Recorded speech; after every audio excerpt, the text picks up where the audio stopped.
नमस्ते दोस्तों। स्वागत है आपका कहानियों की पोटली में। मेरा नाम है निशान सक्सेना। मैं सुनाता हूँ कहानियाँ। ये सुनते हैं आज की कहानी जिसका शीर्षक है फासले। भक्त ध्रुव ध्रुव की कहानी अपने चरम पर थी। अमोल के प्राण जैसे कानों में सिमट आए थे। पलक नेत्रों से वो दादी को देख रहा था जहाँ से ये कथा अमृत झर रहा था। दादी तन्मय होकर सुना रही थी। और फिर आकाश में एकाएक प्रकाश छा गया। ऐसा प्रकाश मानो 100 सूर्य एक साथ जगमगा उठे हो। प्रकाश से अमोल की आंखें भी चौंधिया गईं। और फिर भगवान नारायण अपने चतुर्भुज में प्रकट हुए। चतुर्भुज मतलब? चतुर्भुज मतलब चार भुजा, यानी कि चार हाथ वाले भगवान प्रकट हुए। प्रकट हुए माने? मतलब उन्होंने ध्रुव को दर्शन दिए। वो उनके सामने आकर खड़े हो गए। ये कहते हुए दादी ने दोनों हाथ जोड़कर माथे से छू लिया, मानो भगवान प्रत्यक्ष उनके सामने खड़े हो गए हों। मूल विस्मय विगमुत सा दादी के श्रद्धा शक्ति चेहरे को देखता रहा। और फिर भगवान ने पूछा, बोलो वत्स, मतलब बेटे बताओ तुम्हें क्या वर दूं, तुम्हें क्या चाहिए? दादी, भगवान जी हिंदी में बोले थे। प्रश्न इतना अप्रत्याशित था कि दादी से तुरंत कोई उत्तर देते ना बना। फिर बात को घुमाकर बोली, बेटे, भगवान जी तो मन की भाषा जानते हैं। तुम जिस भाषा में बात करो वो समझ जाते हैं। अंग्रेजी भी जानते हैं क्या दादी? मोल ने संशय स्वर में पूछा, क्योंकि उसे हिंदी तो ठीक से आती नहीं है।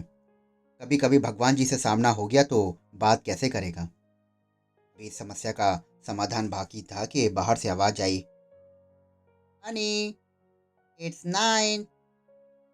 चलो डार्लिंग। मोल दादी की गोद में दुबक गया, पर इससे क्या फर्क पड़ना था। अम्मी आंधी की तरह कमरे में दाखिल हो गई और हनी, से गुड नाइट टू दादी। पहले स्टोरी तो कंप्लीट होने दो। नहीं, कल संडे है ना, मॉर्निंग में सुन लेना। दिन में कहानी सुनने से मामा रास्ता भूल जाते हैं। ओह स्टूपिड, ये ऊट पटांग बातें कौन सिखाता है तुम्हें। दादी की सांस पल भर जैसे थम गई। पोता समझदार था। उसने झट से ये इल्जाम पिंटू की दीदी के सर पर मढ़ दिया। दादी का जिक्र तक नहीं आया। उन्होंने राहत की सांस ली और गदगद स्वर में बोली, कल छुट्टी तो है ना बहू, फिर सोने की इतनी जल्दी क्या है? अरे आधा पौना घंटा और सही। नहीं अम्मा जी, सारा रूटीन बिगड़ जाता है, और एक बार छूट मिल गई ना तो ये हजरत हर संडे को जिद करेंगे। कम ऑन हनी, से गुड नाइट। बेचारा ओल अमोल मम्मी के साथ घिसटता हुआ चला गया। वो असहाय भाव से उसे देखती रही। जानती थी कि इस मामले में बहू के सामने कोई दलील नहीं चल सकती। वे ये भी जानती थीं कि बच्चे को लेकर उसे कमरे में सुला दिया जाता है और फिर दोनों हॉल में बैठकर देर रात तक सिनेमा देखते रहते हैं। बच्चा बेचारा कमरे में अकेले करवटें बदलता रहता है। आज तो उसे और भी नींद नहीं आएगी। अधूरी कहानी सुनकर कोई सो सकता है क्या भला। लेटे लेटे उल्टी सीधी कल्पनाएं करता होगा। उसका दिमाग भी इतना तेज चलता है। अभी कैसे पूछ रहा था, भगवान जी कौन सी भाषा बोलते हैं। उन्हें तो कभी इस बात का ख्याल भी नहीं आया।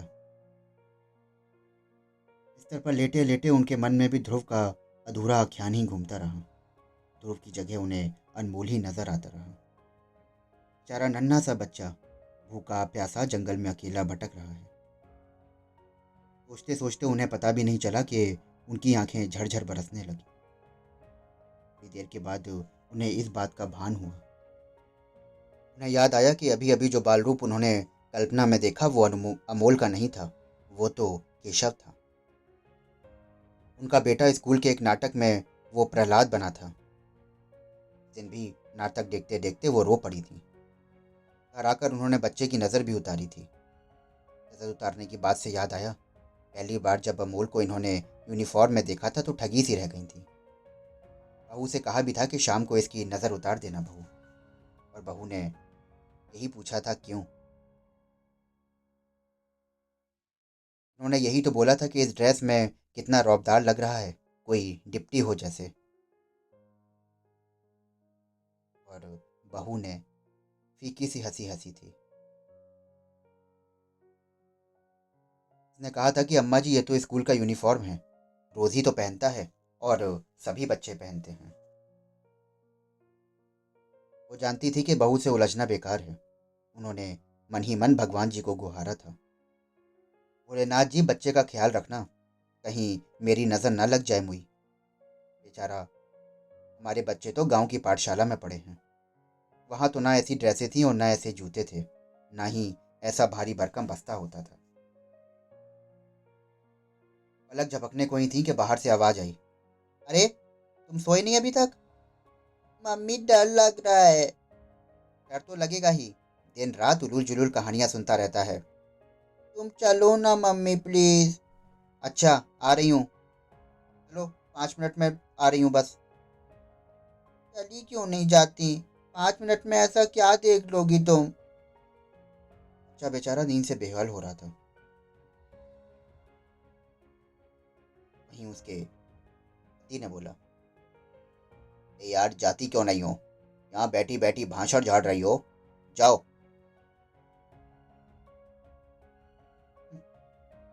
ऐसा है ना, तुम ही ने स्पॉइल किया है। देखना, नेक्स्ट ईयर में इसे हॉस्टल में डाल दूंगी। उसके बाद शायद केशव बच्चे को लेकर कमरे में चला गया था, क्योंकि हॉल से अब सिर्फ पिक्चर की आवाज़ आ रही थी। उफ, ऐसी भयानक आवाज़ें थीं। बच्चा डरेगा नहीं तो और क्या होगा। पता नहीं ये क्या शौक पाल लिया है इन लोगों ने। दिन भर दफ्तर में बैठकर मजगमारी करेंगे और फिर आधी रात तक जागकर सिनेमा देखेंगे। ना ये कहीं जाते हैं, ना इनके यहाँ कोई आता है। घर में आवाजाही हो तो थोड़ी रौनक बनी रहती है। यहाँ तो सन्नाटा सा खिंचा रहता है। ये मरा टीवी भी ना जाने घर में हो तो आदमी आदमी की आवाज़ सुनने को तरस जाए। बड़ी तलक से आई थी वो यहाँ पे। गांव में जो कुछ था उसे सब हटा के अब बड़ी भी तब तब सुनाती रहती थी। मेवा खाने के लिए सब जुट जाते हैं, बस सेवा करने को हम ही हैं।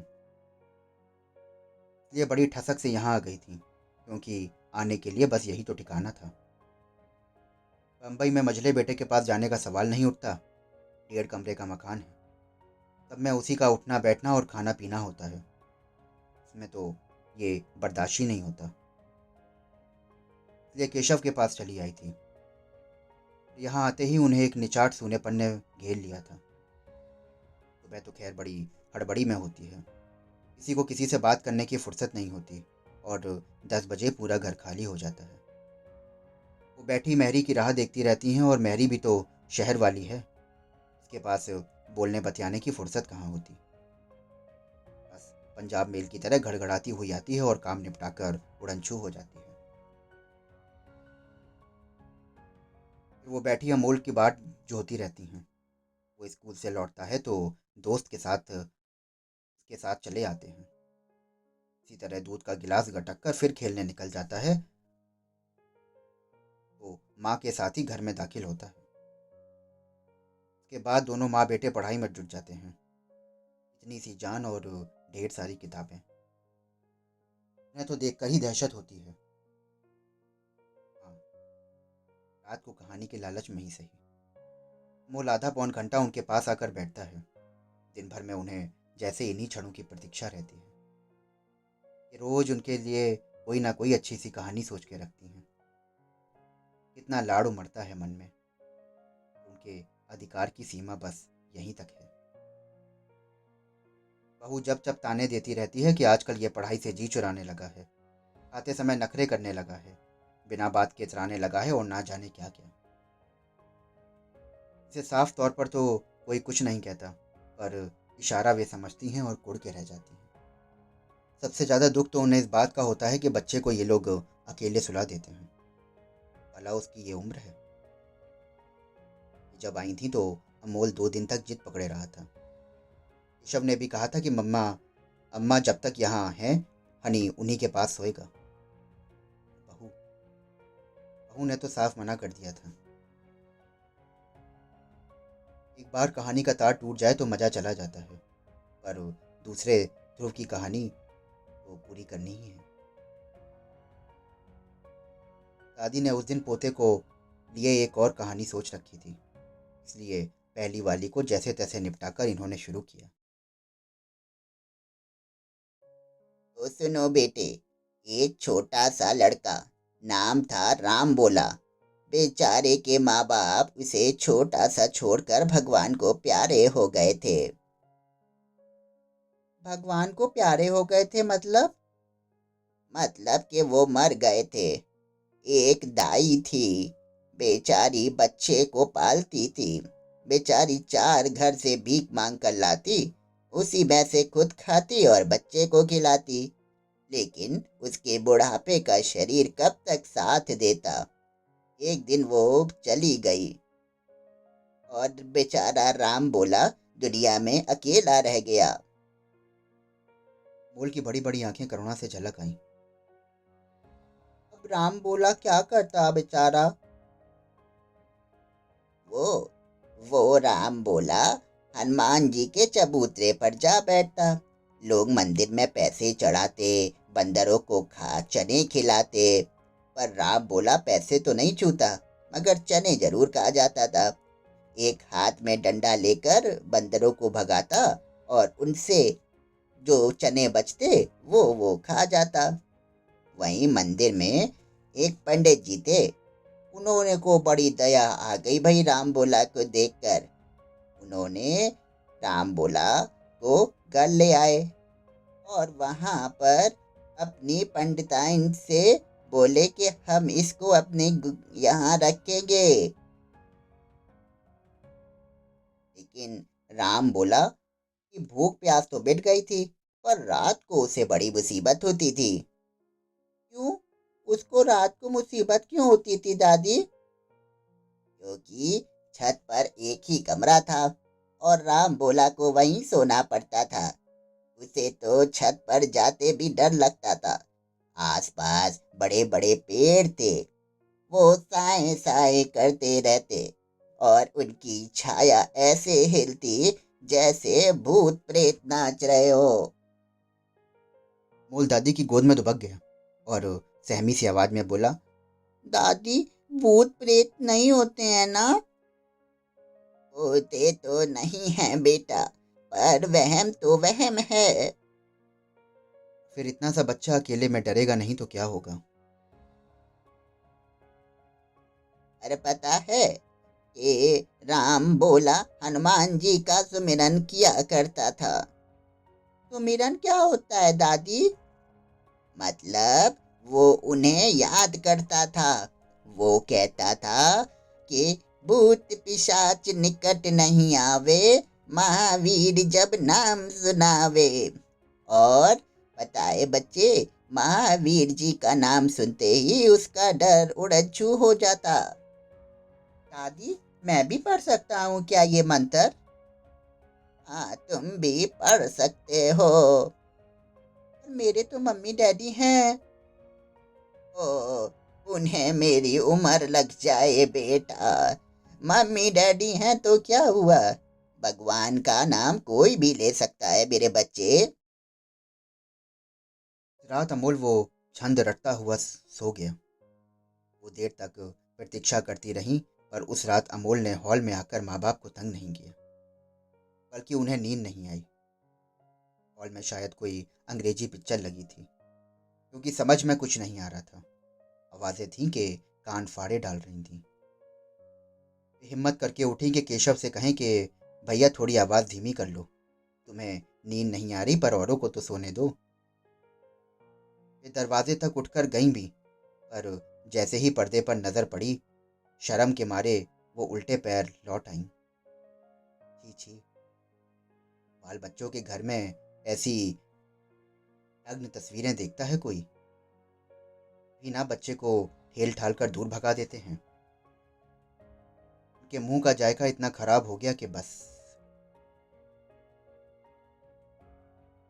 मोल उन्हें रोज सुबह कान में आकर कह जाता कि दादी मैंने मंत्र याद कर लिया है, अब मुझे डर नहीं लगता। लेकिन दादी और पोते का ये रहस्य घर वालों को जरा देर से खुला। एक दिन खाना खाते समय केशव ने अचानक कहा, आजकल तो हमारा बेटा बड़ा बहादुर बन गया है, रात में डर कर भागता नहीं है। हाँ डैडी, मैंने मंत्र सीख लिया है। कौन सा मंत्र सीख लिया है मेरे बेटे ने? हनुमान जी का नाम सुनावे, भूत प्रेत सब भाग जावे। अरे वाह वाह मेरे मिट्टी के शेर, मंत्र तो खूब याद कर लिया है, और पहले उसे ठीक से पढ़ना तो सीख लो। बहू प्लेटों में सब्जी डाल रही थी। अपना हाथ रोककर उसने पूछा, ये क्या बोल रहा था अभी? अरे वो हनुमान चालीसा पढ़ रहा था। जैसे ही उसकी पत्नी के चेहरे पर उसकी नजर पड़ी, उसकी हंसी गायब हो गई। वो क्या कहकर कितनी जोर से चीखी जैसे सांप पर पांव पड़ गया हो। उसके बाद आधे घंटे तक वो धुआंधार बोलती ही रही। दादी के पल्ले कुछ नहीं पड़ा, बस इतना भर समझ में आया कि दुनिया चांद पर जा रही है और हमारे यहाँ हनुमान चालीसा पढ़ा जा रहा है। कि समझ में ये नहीं आया कि हनुमान चालीसा पढ़ने से ऐसा क्या अनर्थ हो गया। बच्चा दिन भर इलू इलू गाता है तो इन्हें कोई फर्क नहीं पड़ता। वो कूल्हे मटकाकर ओए ओए नाचता है तो निहाल हो जाते हैं, पर बच्चे ने जरा सा भगवान का नाम लिया तो जैसे आसमान फट पड़ा। लेकिन एक बात वो जरूर समझ गई थी कि अब उनके दिन यहाँ पर पूरे हो गए हैं। बहू उन्हें यहाँ बर्दाश्त ना करेगी। वे रह गई तो अमोल को उनके साय से बचा कर रखा जाएगा, और ये उनसे सहन नहीं होगा। इसलिए खुद ही बोली, बेटा, अनागतों से पहले मुझे घर पहुंचा दे। तेरी भाभी को तो कुछ मालूम नहीं, मैं ना हुई तो पितर प्यासे रह जाएंगे। आज वो अपनों के बीच में एक बहुत लंबे फासले में फंस चुकी थी कि जिंदगी भर की मेहनत और बच्चों पे किया गया इतना परिश्रम सब व्यर्थ न होता नजर आया। तो दोस्तों, अभी आप सुन रहे थे मालती जोशी जी की लिखी कहानी फासले। आशा करता हूँ कि आपको ये कहानी बेहद पसंद आई होगी। अगर आप ऐसी ही कहानियाँ और भी सुनना चाहते हैं तो हमारे चैनल को फॉलो करिए, सब्सक्राइब करिए। हमारी कहानी कैसी लगी हमें ज़रूर बताएं। डिस्क्रिप्शन बॉक्स में हमारी मेल आईडी और इंस्टा आईडी दी हुई है। इंतज़ार रहेगा आपके प्यारे प्यारे रिव्यूज़ का। मैं फिर मिलता हूँ आपसे एक नई कहानी के साथ। शुक्रिया।